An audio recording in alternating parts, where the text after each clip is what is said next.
लोकसभा चुनाव में करीब 5 महीना बचे हुए हैं, लेकिन अभी तक राज्य के प्रमुख राजनीतिक गठबंधनों के बीच लोकसभा सीटों के बंटवारे को लेकर कोई रूपरेखा तय नहीं हुई है।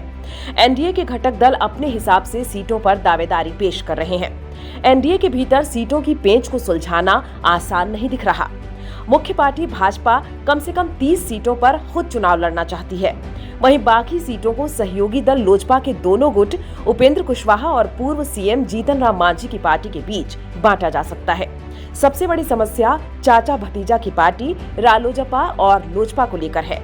बीच बीच में उपेंद्र कुशवाहा की पार्टी रालोजद भी अपने स्तर पर दबाव बनाने का काम कर रही है। एनडीए में सीट बंटवारे की गेंद भाजपा के पाले में है। भाजपा के सूत्रों का कहना है कि जनवरी 2024 में राम मंदिर का कार्यक्रम पूरा होने के बाद सीट बंटवारे पर मंथन किया जाएगा। चलिए अब चर्चा करते हैं चाचा पारस और भतीजा चिराग की दावेदारी पर। लोजपा अध्यक्ष रहे रामविलास पासवान की विरासत को लेकर चाचा पशुपति कुमार पारस और भतीजा चिराग पासवान के बीच लंबे समय से चल रही राजनीतिक लड़ाई एनडीए के लिए परेशानी का सबब है। दोनों लोजपा के टिकट पर जीते। सभी 6 लोकसभा सीटों पर अपनी अपनी दावेदारी पेश कर रहे हैं। चिराग हाजीपुर लोकसभा सीट के साथ अपना भावनात्मक लगाव दिखा रहे, तो पशुपति कुमार पारस हाजीपुर लोकसभा सीट को अपनी सीट बता रहे हैं। दोनों अपने अपने तरीके से चुनाव की तैयारी में लगे हुए हैं। लोजपा में फूट के बाद चिराग को छोड़कर बाकी के 5 सांसद पारस के साथ हो लिए। इसी आधार पर पारस सेटिंग गेटिंग के सिद्धांत पर सीटों की मांग कर रहे हैं। इधर पारस गुट के सांसदों की निष्ठा पर भी सवाल उठ रहे हैं। अब बात करते हैं पुराने एनडीए में जदयू वाली सीटों की। इस सीट पर रालोजद अपनी नजर बना रखी है। दरअसल उपेंद्र कुशवाहा के एनडीए में आने के बाद से राजनीतिक गतिविधियां तेज हो गई हैं। पार्टी अपने लिए जदयू की सीटों पर नजर रख रही है। पिछले दिनों कुशवाहा की पार्टी रालोजद की लोकसभा चुनाव की तैयारी को लेकर बैठक हुई। इसमें 8 लोकसभा सीटों के लिए प्रभारी की नियुक्ति करने की बात छनकर आ रही है।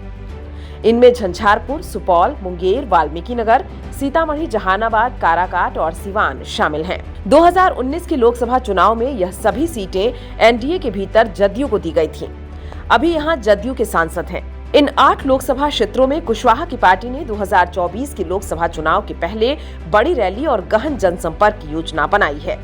2014 के लोकसभा चुनाव में उपेंद्र कुशवाहा एनडीए में थे और काराकाट से विजयी हुए थे।